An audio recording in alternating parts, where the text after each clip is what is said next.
And what about creating a plan? Creating a plan for the Viva. We've already talked about preparation, but this is concerning more the let's say basic but important stuff. So you want to think about what is the stuff you need to do now, as in right now, from watching this video. What kind of things are worth doing now, which would require a bit more time for you to do, let's say, with relative ease, such as rereading your thesis, giving yourself ample time to do that and reflect on it and take notes. That's probably something you want to start doing now. Granted, you've already submitted it. What should you do in the next week? What's something that's quite urgent? A bit more urgent, not as urgent as now, but urgent nevertheless. What should you do in the next month that can wait a bit longer?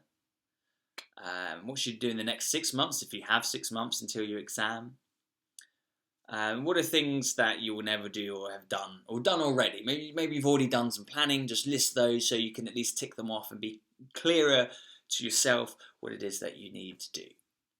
Now, you don't have to follow this particular way of creating a plan, but the point is just create some kind of plan that has a timeline to it. It's time bound. We talk in time and project management of SMART plans, so specific, measurable, achievable, realizable, realistic, and time bound. So that applies here. Make it SMART. It just gives you a bit more accuracy, gives you something a bit more tangible to work to.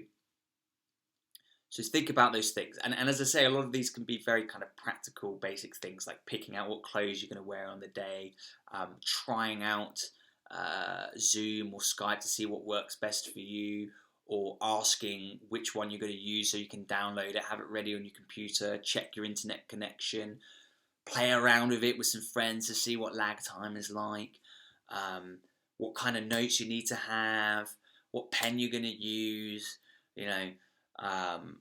how you're going to bookmark parts of the thesis you want to bookmark, those kinds of things. They could be really simple, but quite important.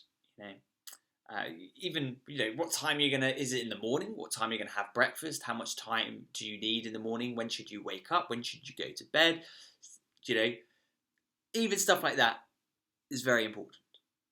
But of course, the most important piece of preparation you can engage with in the last week, so the last week until your exam, is to do as little as possible. Really what I mean by that is, don't stress yourself out. There's not much you're going to be able to do in your last week anyway. If you try and cram in some additional revision, you're potentially going to exhaust yourself and fry your brain, and we don't want that. We want you to be fresh and rejuvenated and energized, because it's going to be a very demanding performance. You're going to find it quite draining. It requires a lot from you, so you want your strength. So go to bed at a reasonable time, get in the exercise that you can, eat well. Nutrition, time and again, has been shown, good nutrition to be shown as essential to clear and cogent thinking. Really take care of yourself, take care of your well-being, have some relaxation time, some leisure time, allow yourself to unwind. That's the best preparation that you can do in that final week before your Viva examination. Okay? Really important. Don't try and cram things in at the last minute. The very last point I want to make is put some thought into what's going to come after the Viva. What is life going to be like after the Viva? We often forget about that because we're so focused on the Viva itself.